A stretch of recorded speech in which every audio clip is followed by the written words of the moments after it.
लड़ते नहीं हैं, माहौल को खराब करते हैं। ओवैसी जी जो बात करते हैं, वो बात करके एक जिला में आके बात करते हैं, वो 5 जिला वो खराब करते हैं। एक चीज बताइए, आप नहीं, आप 18% गोलबंद की बात करते हैं। आप 18% गोलबंद होकर के क्या बोल रहे थे वो, कि हम मुख्यमंत्री बनाएंगे, किनके बेटा को बनाएंगे, किनको बनाएंगे? क्या ये संभव है? ये सिर्फ क़यादत की बात करेंगे, मुसलमान की बात करेंगे। ये भाई जो आरएसएस कर रही है, जो एकदम सेम है, ये इमाम और आरएसएस बराबर है। अरे भाई ये भी वही बात करती है। आप एक चीज बताइए, आप 18% चिल्ला चिल्ला के क्या कर सकते हो? ये जब से आए हैं तब से हर जगह भारतीय जनता पार्टी को फायदा हो रहा है, और ये फायदा ही पहुंचाने के मकसद से भारतीय जनता पार्टी का इनका अंदरूनी गठजोड़ है, और ये है, इससे कहीं छुपा नहीं है। मैं ये यकीन के साथ कहता हूं और विश्वास के साथ कहता हूं, जो लोग एमआईएम को वोट दिया होगा, चाहे वो दरभंगा ग्रामीण में, चाहे वो केवटी में, चाहे वो मधुबनी में, वो अपने दिल पर हाथ रख के पूछे, वो जरूर अफसोस कर रहे होंगे, कह रहे होंगे गलत किया मैंने। सर, बिहार में जिस तरीके से बिहार चुनाव का परिणाम रहा, राष्ट्रीय जनता दल ने जो कुछ सोचा था, कहीं ना कहीं उससे बहुत उलट परिणाम रहा है। लेकिन एआईएमआईएम ने एक बार फिर नुमाया कामयाबी हासिल की है। जो 5 सीट पर वो पहले जीते थे, जिनमें से 4 राष्ट्रीय जनता दल में आपकी पार्टी में चले गए, वो चारों सीट भी आप लोग हार गए और वहां पर एआईएमआईएम ने जीत हासिल की। किस तरीके से देख रहे हैं इस चुनावी हार को? देखिए, एमआईएम क्या जीतेगी? वो क़यादत की बात करते हैं, वो मुसलमानों की बात करते हैं। तो भाई उस 5 सीट पर सदियों से मुसलमान ही जीतता रहा है। वहां सेकंड स्थान भी मुसलमान का आता है, तीसरा पोजीशन भी मुसलमान का रहता है। वो सीट ऑलरेडी अल्पसंख्यक वहां से जीतते रहे हैं और मुसलमान ही वहां के विधायक रहे हैं। ये कोई नई बात नहीं है। मैं एक बात आपसे कहना चाहता हूं कि जहां जहां ओवैसी जी जाएंगे, भारतीय जनता पार्टी को मजबूती दिलाएंगे। इनका काम है, जो आरएसएस कहती है वही चीज ओवैसी जी कहते हैं। दोनों में अंतर नहीं है। धर्म की बात करते हैं, वो भी धर्म की बात करते हैं। ओवैसी जी नए जनरेशन के जो बच्चे हैं, उसको भोली भोली बात कह के, कौम की बात कह के, उसके दिमाग को वास करके वो अपने सभाओं में भीड़ जुटाते हैं। ओवैसी जी जिस लोकसभा से लड़ते हैं, उनके वालिद मोहतरम लगातार वहां से सांसद हुआ करते थे, और अभी ये 4 बार से सांसद है। और उसी लोकसभा के अंदर एक विधानसभा आता है जहां इनके भाई विधायक हैं, और ये अपनी सीट बचाने के लिए वहां ऑलरेडी 67% ऑफिशियली मुसलमान है।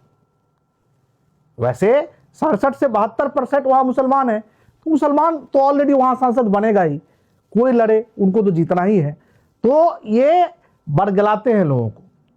दिल्ली में 2 सीट लड़ते हैं और 2 सीट पर इतना भूखते हैं, और इनके लोग वहां इतना चिल्लाते हैं, मुसलमान मुसलमान मुसलमान, एमआईएम एमआईएम इतना चिल्लाते हैं। 2 सीट पर तो 1 सीट वैसे भी हार जाते हैं, वहां तो जीतते हैं।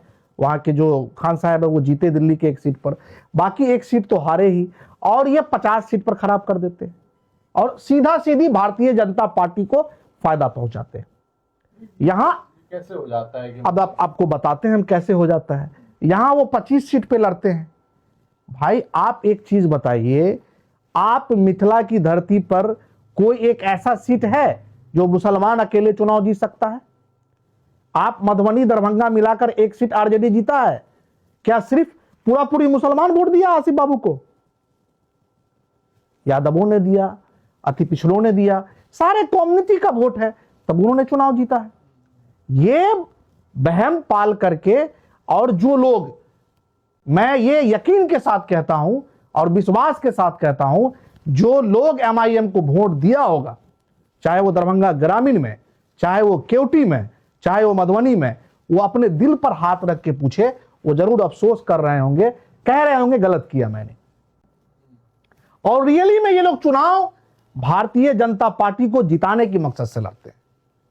ये 2, 4, 5 सीट सीमांचल का है, जहां ऑलरेडी हमेशा से मुसलमान विधायक रहे हैं वहां, और अल्पसंख्यक समाज के ही विधायक रहते हैं। वहां सेकंड भी वही रहते हैं और थर्ड भी वही रहते हैं, क्योंकि कहीं 68% आबादी है, कहीं 73% आबादी है, कहीं 88% आबादी है। तो भाई वहां तो कोई ना कोई मुसलमान ही विधायक बनेगा, चाहे वो एमआईएम का बने, राष्ट्रीय जनता दल जो चुनाव हारी है बिहार में 243 सीट में महागठबंधन को क्या मिला आपने देख लिया। देखिए सब जगह तो मैं वैसे नहीं लड़े। नहीं लड़ते नहीं हैं, माहौल को खराब करते हैं। ओवैसी जी जो बात करते हैं वो बात करके एक जिला में आके बात करते हैं, वो 5 जिला को खराब करते हैं। एक चीज बताइए, आप नहीं आप 18% गोलबंद की बात करते हैं। आप 18% गोलबंद होकर के क्या बोल रहे थे वो कि हम मुख्यमंत्री बनाएंगे, किनके बेटा को बनाएंगे, किनको बनाएंगे? क्या ये संभव है? मुख्यमंत्री बने ना, एक बार बने हैं ना बिहार में मुख्यमंत्री, गफूर साहब बने ना कांग्रेस के मुख्यमंत्री।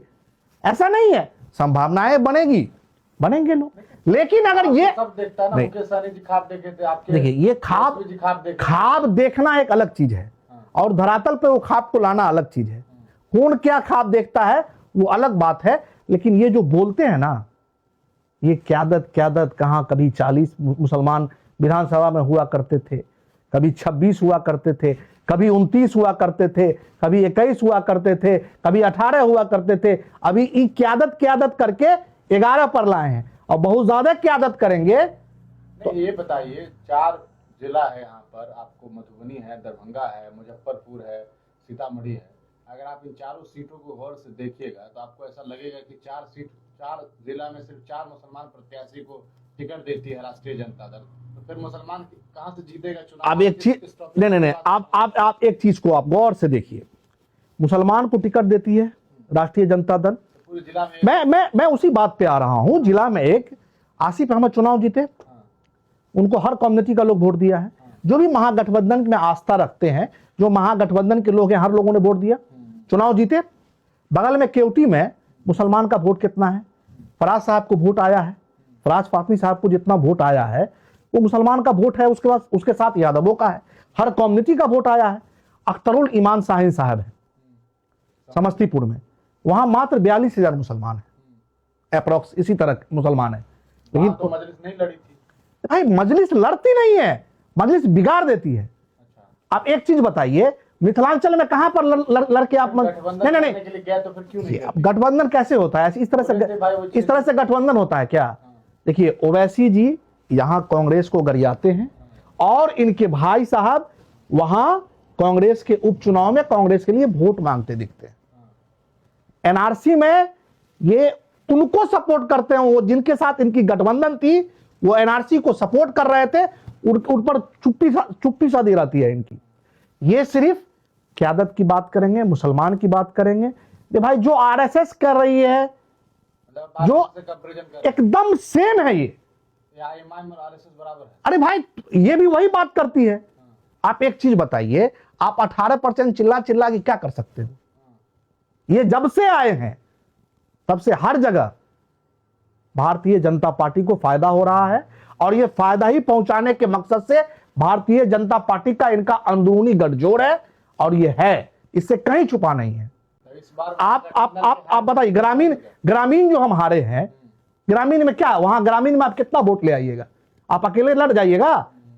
अगला बार फराज साहब लड़े थे ना, तो वो थोड़ी कहते हैं कि हमको सिर्फ मुसलमान वोट करेगा। भाई उनको हिंदू कौन वोट करेगा? नहीं करेगा। एक बूथ पर दिखा दीजिए, आप मधुबनी के किसी एक बूथ पर बताइए, किसी एक बूथ पर 10 तो हिंदू बूथ पर इनको वोट हुआ। लोग सुधरेंगे, समझेंगे। अरे कब सुधरेंगे? ये सिर्फ क्यादत की बात करते हैं।